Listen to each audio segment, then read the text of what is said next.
Hi, everyone. My name is Pamela Mannon, and I'm a nurse practitioner with my doctorate degree, and I also have a master's in nursing education.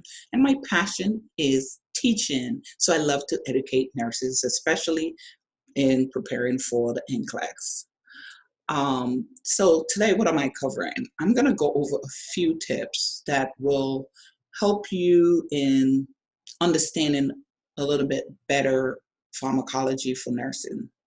Okay, so one of the big things that I heard from nursing students is that they have such a hard time learning pharmacology.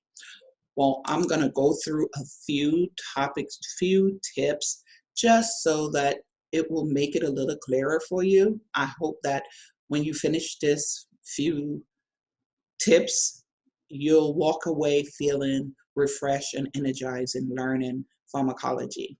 So when I took pharmacology years ago, this teacher show us a few strategies, and one of them is what I'm going over with you right now. So first thing, when you get a drug, a way to help you is by knowing the classification of the medication. That is like saying antihypertensive medication, right? But specifically, you could go down a little further and put it to the beta blocker class, right? So let's talk about beta blocker. I'm not going to go through the medications right now, but I want to give you an idea what I'm talking about when I said the class of medication. If the first thing you want to think is the class of medication when you get the medication, if we're talking about beta blockers, right, the anti-hypertensive medication, beta blocker also work on the heart and lowering the heart, right? So if you know the class of medication that you're working with specifically to the beta blocker group, then you can also now group all of the beta blockers together by looking at the last three letter in the back on the name LOL, right? Now you need to also look at the action, which is the second step. Now, if you look at the class of medication, you look specifically to the beta blocker class, now you'll knowing the action of what is this medication supposed to do. Like I tell you, it can lower your blood pressure, but it also can work on your heart rate. So you as a nurse need to know what is this medication given for, what the doctor is given the reason for it. Why is the doctor writing it? Because it can work on different areas for the body, right? So if you know the class of medication and now you know the action of this class of medication, any of those medication that you look and pull most likely is going to have do the same job, right? Because they're under the same class. So the next thing you want to look at is what are some side effects? What are some interaction that's going to occur when taking these beta blockers, right? Now, that's where it gets a little bit different because it's under the same class. That don't mean all the interactions, all the side effects are going to be the same. A few great areas is you may look at one and it may have one thing different, but most time they all have the same type of side effects, right? So you want to look to see if there's anything different, because once you learn them one time, any other medications that fall under this class most likely is going to have the same side effects and interaction. But sometimes there's one or two different things that one med may have and the other med may not have. Then you want to look at what you as a nurse want to do for your patient. Nursing implication. Okay, there's so many things each medication may require from you, right? Some medication is you got to check their vitals. If you're given this medication that can lower the heart rate, you know you want to see the vitals before you do it, right? Because after giving it, you want to go back and check to see if it did the job, right? You want to make sure that it's working, right? So every medication has different implications or different nursing actions that you as a nurse has to do for this patient. So I need for you to focus on these 5 things. We just went over 4 of them. Finally, one of the big things that you need to do for this patient is educate the patient, right? You have to educate this patient because every medication When you're giving it to the patient need to know why they're taking this medication and what it's good for, and what are some things that they need to do or watch for, or just in case the medication isn't working or causing negative adverse effect, right, or side effects, the patient should know this. So you as a nurse need to um, provide these information for the patient, right? And also you as a nurse need to know what are some things you supposed to do for this patient. Sometimes a patient eat already and they shouldn't have eaten, right? They shouldn't have no food in their stomach. So you as a nurse have to wait a certain time before the patient is given, which these fall under nursing implication. So my final slide is talking about knowing your patient, right? You as a nurse need to know your patient. This is going to help you to minimize error. And there's a lot more than I have here, but these are some key things that you as a nurse should know.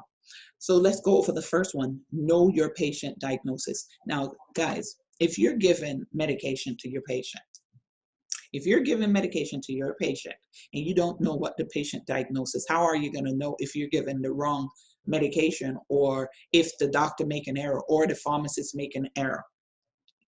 One thing that happened to me once was I was given a medication. It was a PCA pump. And as nurses, you will get to learn this. You should already come in contact with PCA pump if you're studying for the Nclex. But the medication that was in the pump was different from the one that I got out of the Accidose. And the funny thing is, one label was green and one label was blue. And if I wasn't doing my checks, I wouldn't have caught it. And back then we didn't do scanning because it's a while ago when this happened. And if I wasn't looking and doing the checks that I know, I would have killed that patient. So this is one of the things you need to do to minimize patient medication errors. You want to know what the diagnosis is. You want to know what is the medication that you're giving the patient. You want to know and make sure that it is really congruent to, or it's related to, the disease process or the diagnosis that the patient have. Because if you're giving a patient a medication that don't even have anything to do with the patient diagnosis, you need to be questioning that. You need to be talking to your physician about that, or your nurse practitioner. You want to always get a baseline history and physical on your patient. For instance, when I mentioned the beta blocker on the last slide, you would need to know the patient baseline vitals, right? Because when you give the medication, now you need to verify if the medication is working to reverse the effect, the negative effect of that's going on with the patient. So if you did not have a baseline or a history of the patient to say, okay, the patient had certain conditions or certain issues going on, how will you know if the person is reacting differently? And knowing some of the history will let you know you shouldn't be giving that medication in the first place, right? You also want to follow the rights of medication administration. And guys, as of 2020, the rights of medication administration have now gone up to 10. I recall when I was in nursing school, it was 5 rights of medication administration. And now we up to 10 rights of medication administration.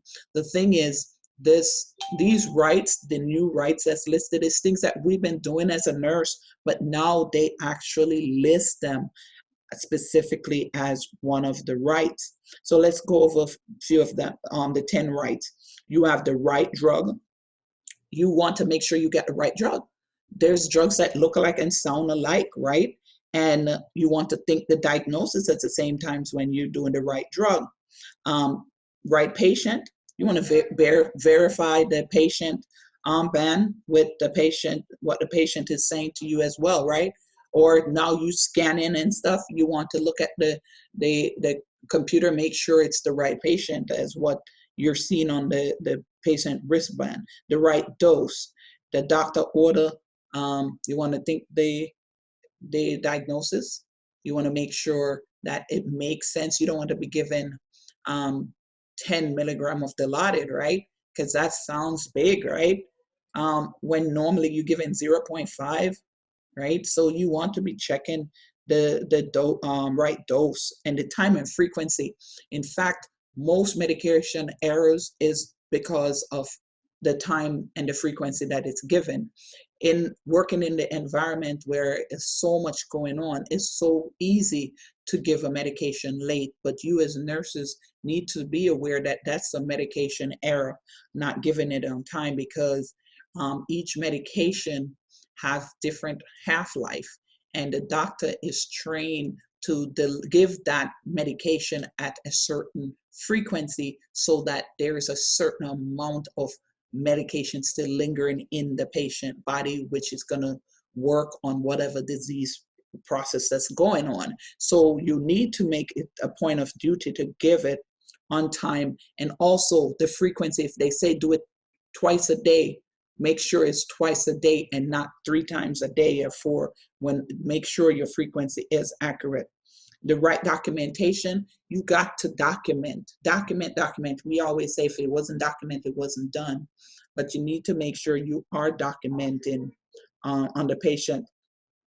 The history and the physical, the right history and physical is a new one which is added there now.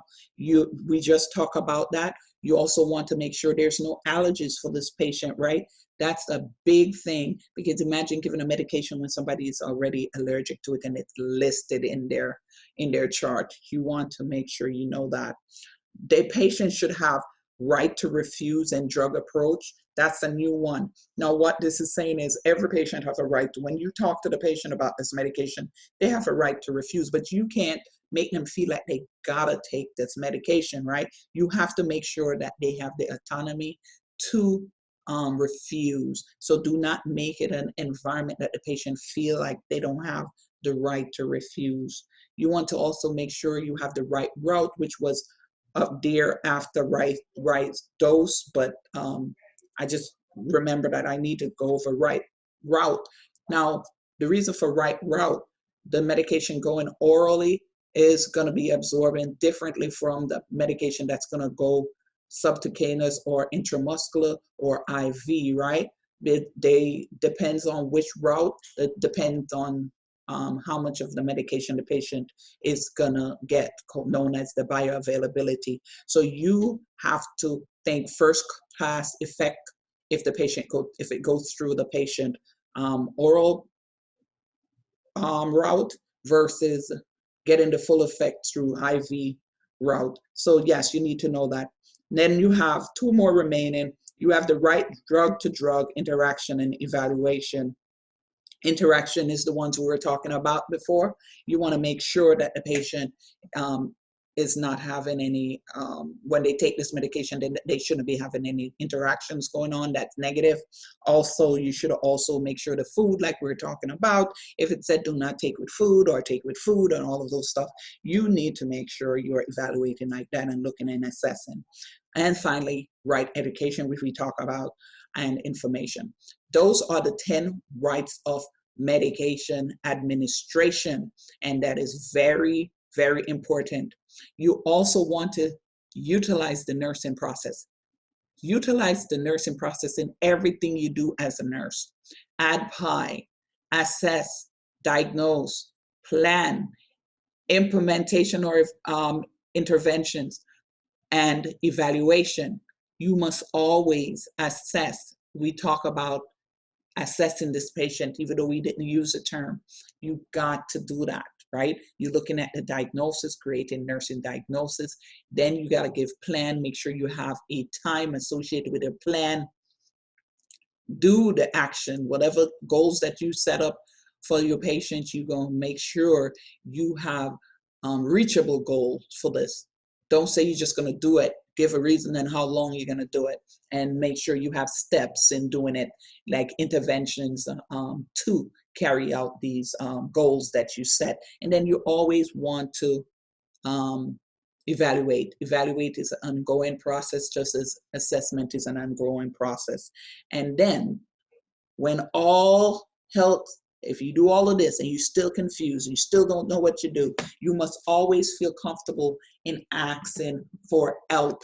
Always have a go-to person that you can turn to and ask for help. Again, my name is Pam Manning, and I would like for you, if you learn anything from this video, please subscribe, like it, and do not forget to share with other nursing students. Have a wonderful day.